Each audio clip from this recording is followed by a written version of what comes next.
Kanigiri reservoir ఆధునీకరణకు నిధులు కేటాయించి కోవూరు, ఆత్మకూరు, కావలి నియోజకవర్గాల రైతాంగాన్ని ఆదుకోవాలని కోరారు ఎమ్మెల్యే వేమిరెడ్డి ప్రశాంత్ రెడ్డి.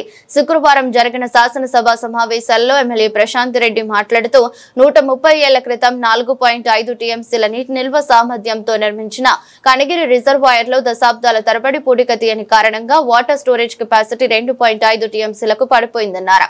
సరైన మెయింటెనెన్స్ లేక క్రెస్ట్ గేట్లు తప్పు పట్టి రిజర్వాయర్ లో నీళ్లు వృధాగా పోతున్నాయని ఆమె అసెంబ్లీలో ప్రస్తావించారు. శ్రీమతి వేమిరెడ్డి ప్రశాంత్ రెడ్డి గారు. అధ్యక్ష, ఈరోజు కోవూరు నియోజకవర్గం ముఖ్యంగా డెల్టా ఏరియా అయినందువల్ల నియోజకవర్గ రైతాంగం ఎదుర్కొంటున్న ప్రధాన సమస్యలను ఈ సభ దృష్టికి తీసుకురావాలనుకుంటున్నాను అధ్యక్ష. ముఖ్యంగా కనిగిరి రిజర్వాయర్ పరిస్థితి అధ్యక్ష. గతంలో కూడా మినిస్టర్ గారికి విన్నవించడం జరిగింది అధ్యక్ష. 130 ఏళ్ల చరిత్ర, 45 టీఎంసీల నీటి నిల్వ సామర్థ్యం కలిగిన కనిగిరి రిజర్వాయర్ ను జీవం పోయాల్సిన అవసరం ఎంతైనా ఉంది అధ్యక్ష.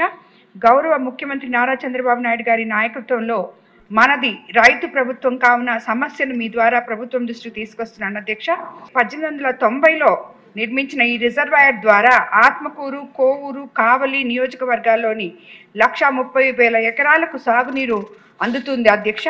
కానీ దశాబ్దాల తరబడి ఈ రిజర్వాయర్లో పూడిక తీయకపోవడం వల్ల సిల్ట్ పేరుకుపోయి ప్రస్తుతం కేవలం 2 టీఎంసీల నీరు మాత్రమే నిల్వ ఉంది అధ్యక్ష.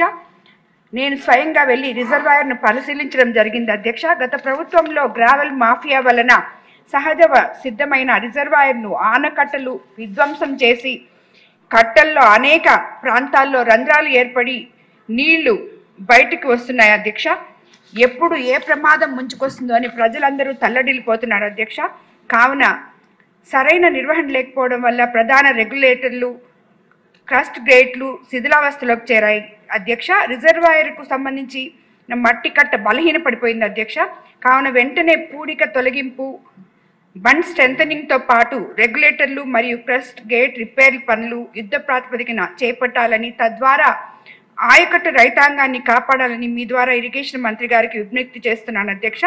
కోవూరు, కావలి నియోజకవర్గాల పరిధిలోని బుచ్చిరెడ్డిపాళెం, కోవూరు, విడవలూరు, కొడవలూరు, దగదర్తి, బోగోలు మరియు అల్లూరు మండలాలకు సాగునీరు చేరవేసే సదరన్ ఛానల్, ఈస్టర్న్ ఛానల్ మరియు పైడేరు ఎస్కేప్ ఛానల్ మట్టి కట్టలు కూడా చాలా బలహీనంగా ఉన్నాయి అధ్యక్ష. అవి గండ్లు పడడంతో ఆయకట్ట పరిధిలోని చివరి భూముల వరకు నీరు చేరడం చాలా కష్టంగా ఉంది అధ్యక్ష. ఈ కాలువల మరమ్మతులు నిధులు కేటాయించి కనిగిరి రిజర్వాయర్ ఆయకట్ట రైతులను ఆదుకోవాల్సిందిగా మీ ద్వారా ప్రభుత్వానికి మనవి చేస్తున్నాను అధ్యక్ష.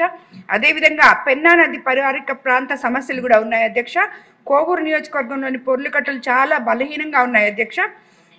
2021లో పెన్నా నదికి వచ్చిన వరదల సమయంలో కోవూరు నియోజకవర్గం 75% నీట మునిగిపోయింది అధ్యక్ష. దీంతో వరి మరియు ఆక్వా రైతులు కోట్ల రూపాయలు నష్టపోయారు అధ్యక్ష. అంతేకాకుండా చారిత్రాత్మక పల్లిపాడు గాంధీ ఆశ్రమం కూడా వరద కొరతకు గురైంది అధ్యక్ష. అలాగే 2021లో వచ్చిన బీభత్సానికి కోవూరు నియోజకవర్గం చాలా గ్రామాలు బ్రిడ్జిలు కొట్టుకోపోయి నేటికి కూడా పునర్నిర్మించే పరిస్థితి లేదు అధ్యక్ష. పెనుబల్లి, కోవూరు, ముదువర్తి ప్రాంతాల్లో కరకట్టలు బలహీనంగా ఉండడంతో భవిష్యత్తులో మరిన్ని ప్రమాదాలు వచ్చే పరిస్థితి ఉంది అధ్యక్ష. కనిగిరి రిజర్వాయర్ పూడిక తొలగింపు, బండ్ స్ట్రెంథనింగ్, గేట్ల రీప్లేస్మెంటు, అలాగే పెన్నా పరివాహక ప్రాంతాల్లోని కరకట్ట పటిష్టత వంటి చర్యలు తక్షణమే చేపట్టాలని చెప్పి మీ ద్వారా మంత్రి గారిని కోరుకుంటున్నాను అధ్యక్ష. ధన్యవాదాలు అధ్యక్ష.